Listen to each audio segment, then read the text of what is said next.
rénove la vie de... Louise, j'habite Shepherd. Et on lui demande, aimez-vous ça, la magie? Oui, j'aimerais ça aussi des fois être magicienne. Magicienne? Ou même un petit peu sorcière. Vampire?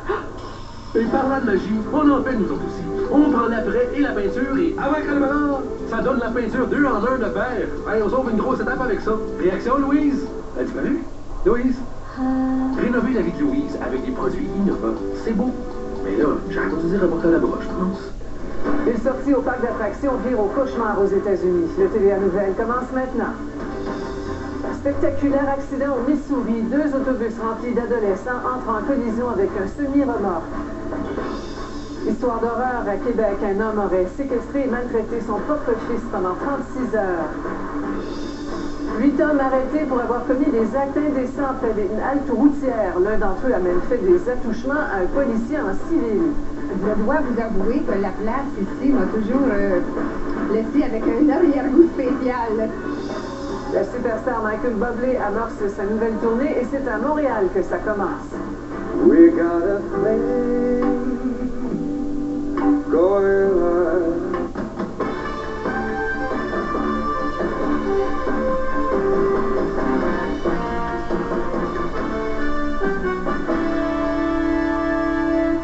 Bonne fin de journée, mesdames et messieurs. Eh bien, 2 autobus scolaires remplis d'adolescents ont été impliqués dans un violent accident qui a fait au moins 2 morts au Missouri.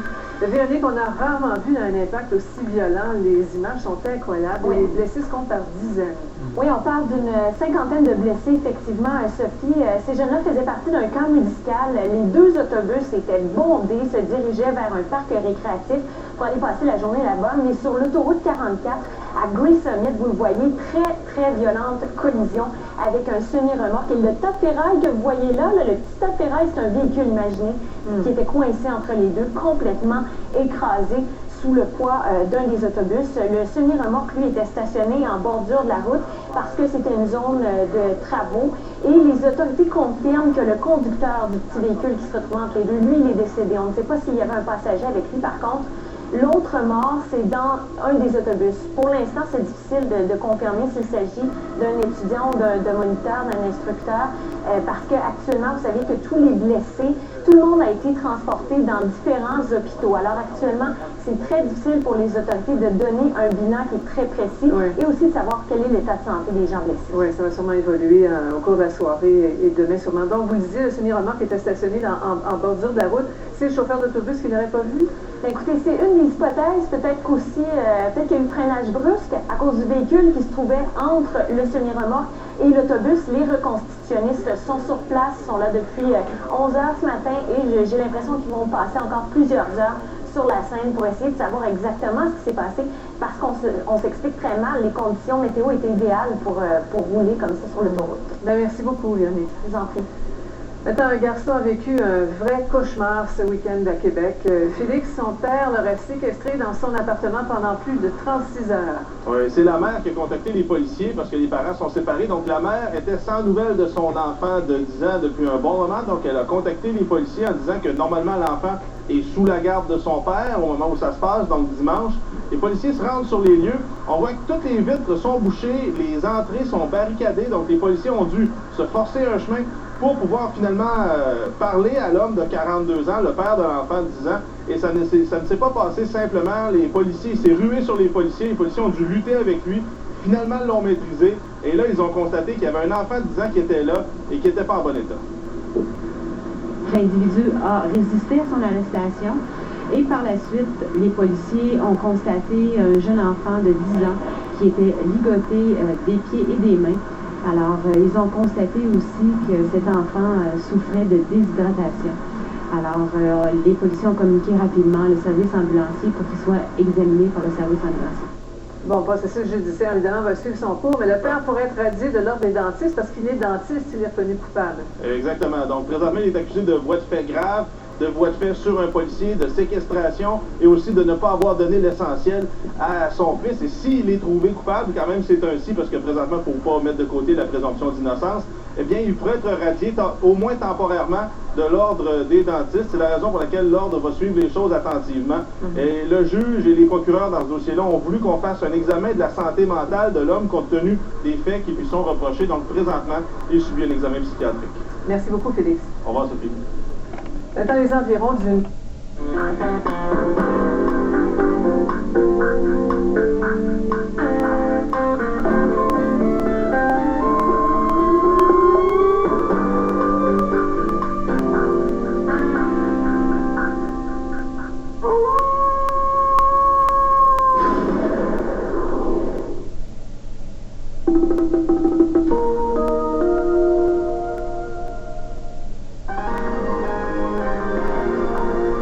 HSD 利弊爭論持續，地產業表示受到打擊。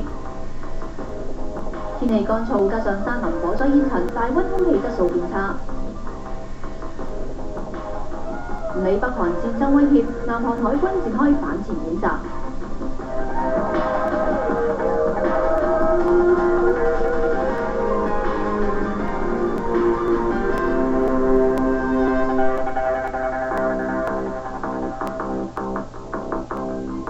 各位觀眾大家好，歡迎收睇5點鐘嘅 Omni News 粵語新聞，我係蘇嘉欣。繼餐飲業之後，地產業亦都發表報告，指受到實施統一銷售稅 HSD 嘅打擊。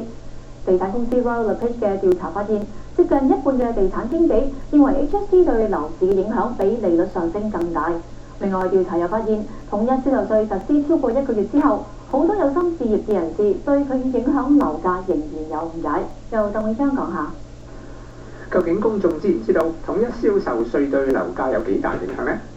就知道應該好犀利㗎啦。我諗都有好大影響嘅，因為佢會增加幾多個樓價？好難講，好難講嚇，唔知道。我端端多一筆錢啦。你知唔知會多百分之幾啊？百分之幾啊？7%啦。根據 Royal LePage 向安省同本省765名地產經紀所做嘅調查發現，有超過86%嘅地產經紀話統一銷售稅對佢哋嘅生意有影響，只有2%認為利率上升係令住宅市場呈現疲弱趨勢嘅主因。同時有接近一半地產經紀話，佢哋嘅好多客戶都誤以為統一銷售稅對二手樓嘅樓價有影響。咁實情係點呢？第一點，我們想告訴大家的是說，對於那個二手房是不受影響的。那 HSD 只是影響到本來要交 GST 的那個新房，它是會影響的，這是第一點。第二點就是說，我們要說明的說，因為作為新房來講，他們本來就要交5%的 GST， 那現在是變成兩稅合併了，交成12%了。實際上的增加是在7%，而不是增加12%。潘正雄又話，雖然上個月大溫住宅市場呈現疲弱趨勢，但係進入8月份已經開始恢復過嚟。大溫地產局嘅統計顯示，喺上個月大溫地區房屋買賣成交量有2255宗，比去年7月嘅4114宗下跌咗45.2%，較今年6月亦都下降咗24.1%。Omni News 記者鄧永章喺溫哥華報導。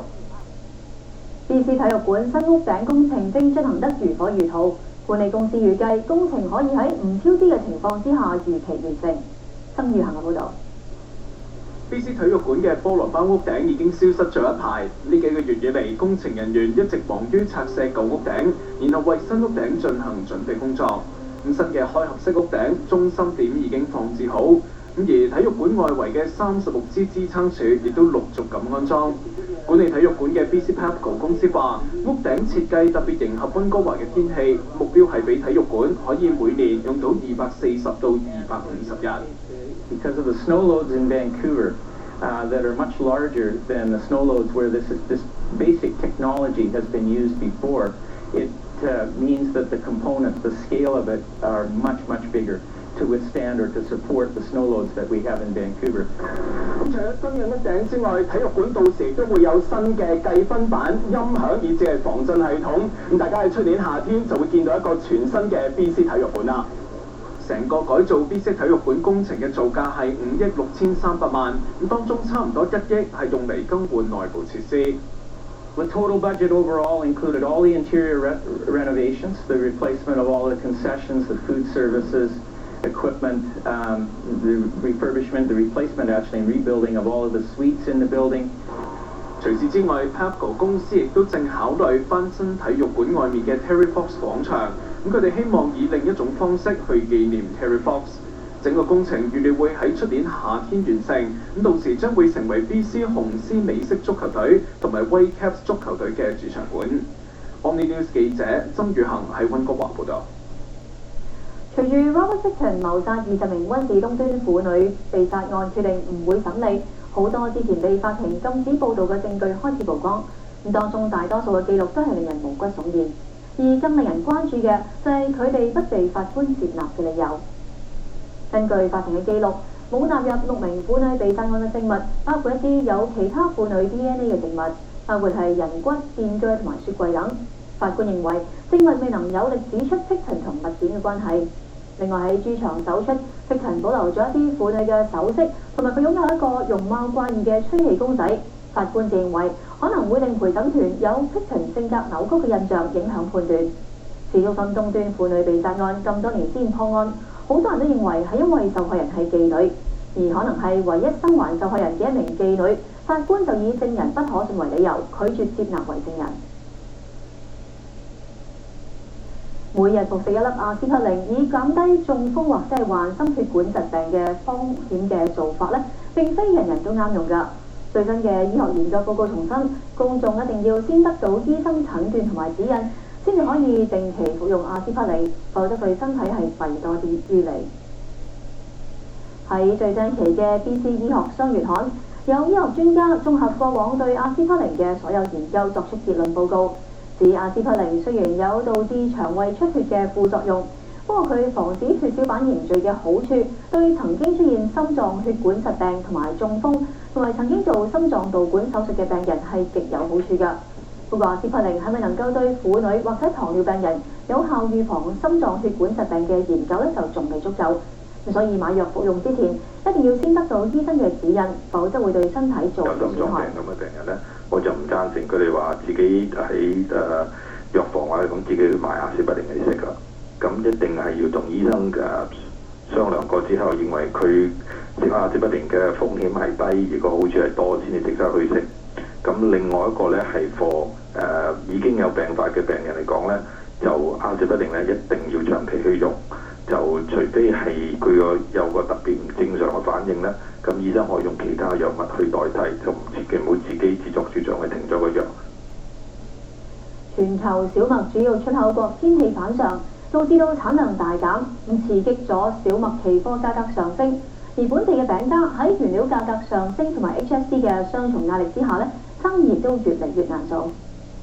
雖然目前麵粉價格仲未有大幅上漲，但係由於全球10大小麥出口國之中嘅俄羅斯、烏克蘭同埋哈薩克都酷熱乾旱，本國小麥主要產區沙省又遭受暴雨襲擊。聯合國農糧組織已經宣布下調今年嘅小麥預估產量，導致小麥期貨9月價格升至每蒲式以7個1毫1美元，為22個月嘅新高。有本地嘅餅家話，由於現在係旅遊旺季，遊客好多。HST 所帶嚟嘅衝擊仲未有完全顯現。9月之後，如果麵粉再加價，相信生意會越嚟越難做。麵粉咧已經漲咗價啦，但係就對我哋嗰個影響咧當然有啦。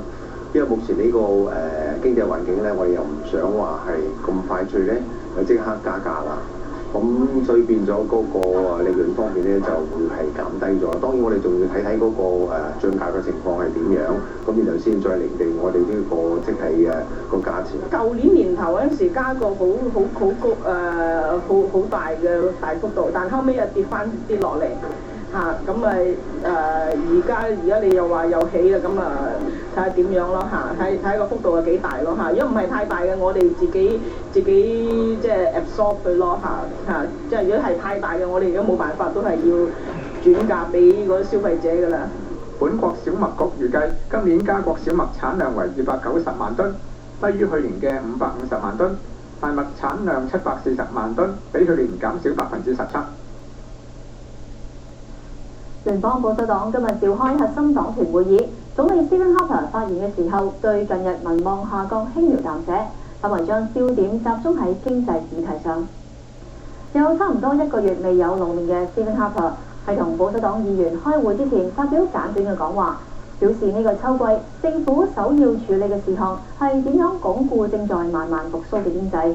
近日執政保守黨 economic stimulus or deficit reduction, Canadian solutions